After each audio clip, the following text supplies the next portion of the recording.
অযত্ন অবহেলায় বেহাল দশা মানিকগঞ্জের একমাত্র পৌর শিশু পার্কের। এতে খেলাধুলা ও বিনোদনের সুযোগ থেকে বঞ্চিত হচ্ছে কোমলমতি শিশুরা। এই নিয়ে বিস্তারিত জানাতে যুক্ত হচ্ছেন আমাদের সহকর্মী আব্দুল আলিম। আলিম, পার্কটি সংস্কারে প্রশাসন কার্যকর কোনো পদক্ষেপ নিচ্ছে কিনা জানাবেন। যেমনটি বলছিলেন, মানিকগঞ্জ শহরের প্রাণকেন্দ্র জেলা প্রশাসক কার্যালয়ের সম্মুখে 1 একর জায়গা নিয়ে 2007 সালে এই মুক্তিযোদ্ধা শিশু পার্কটি প্রতিষ্ঠিত হয়। ওই সময়ে প্রায় কোটি টাকা ব্যয়ে এই শিশু পার্কটি দৃষ্টিনন্দন করে গড়ে তোলে পৌর কর্তৃপক্ষ এবং জেলা প্রশাসন।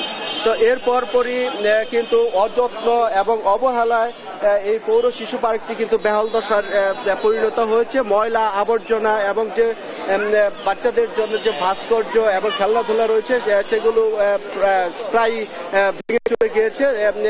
এতে করে কিন্তু যে শিশুরা পরিবার পরিজন নিয়ে যে আসে যায় তারা কিন্তু এখানে খেলাধুলার পরিবেশটি তারা পাচ্ছে না বলে তারা জানিয়েছে। তো আমরা কথা বলেছি স্থানীয়দের সাথে, তারা যেটি বলছেন যে এই পৌর শিশু পার্কের যে বেহাল দশার পরিণত হয়েছে, এতে করে তারা বাচ্চাদের খেলাধুলার কোনো পরিবেশ নেই এবং যে খেলনাগুলো রয়েছে ভেঙে যাওয়ার কারণে এই বাচ্চারা অনেক প্রায়ই কিন্তু দুর্ঘটনার শিকার হচ্ছে এবং যে ভাস্কর্যগুলো রয়েছে সেগুলোতে ময়লা আবর্জনা ধুলোবালি পড়ে এবং কিছু ভাস্কর্য ভেঙেও গেছে। যে পাবলিক টয়লেটটি রয়েছে সেটিও বেহাল দশা, যেটি ব্যবহারের অনুপযোগী হয়ে পড়েছে। তো আমরা কথা বলেছি জেলা প্রশাসনের সাথে। জেলা প্রশাসন যেটি বলছে যে তারা এই পৌর পার্কটি তারা পরিদর্শন করেছে এবং এই পার্কটি সংস্কার করে শিশুদের খেলাধুলার উপযোগী করে গড়ে তোলার জন্য তারা একটি পরিকল্পনা হাতে নিয়েছে। তো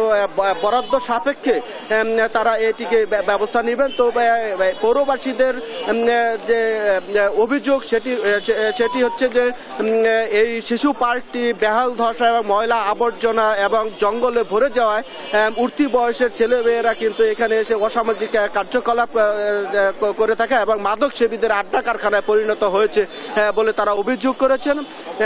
এছাড়া তারা আরো একটি অভিযোগ করেছেন যে এই পার্কটি যখন নির্মাণ করা হয় তখন পৌরসভা থেকে একজন কেয়ারটেকার রাখা হয়েছিল যে এটিকে রক্ষণাবেক্ষণ করবে, কিন্তু সেই পৌর কর্তৃপক্ষ কিন্তু সেই কেয়ারটেকারকে তারা অন্যত্র সরিয়ে দেয়, যে কারণেই তারপর থেকেই কিন্তু এটি অযত্ন এবং অবহেলায় পড়ে যায় এবং যে খেলনার তার 90% খেলনাই কিন্তু ভেঙে চুরে গিয়েছে। এই ভাঙাচোরা খেলনায় শিশুরা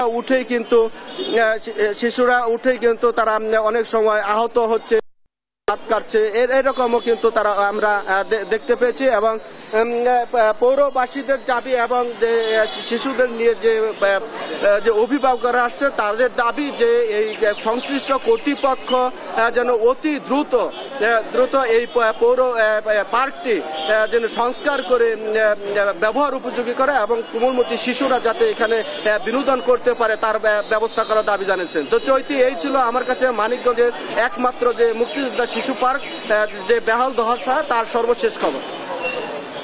আলিম, ধন্যবাদ আপনাকে। আমাদের সাথে মানিকগঞ্জ থেকে যুক্ত ছিলেন সহকর্মী আব্দুল আলিম।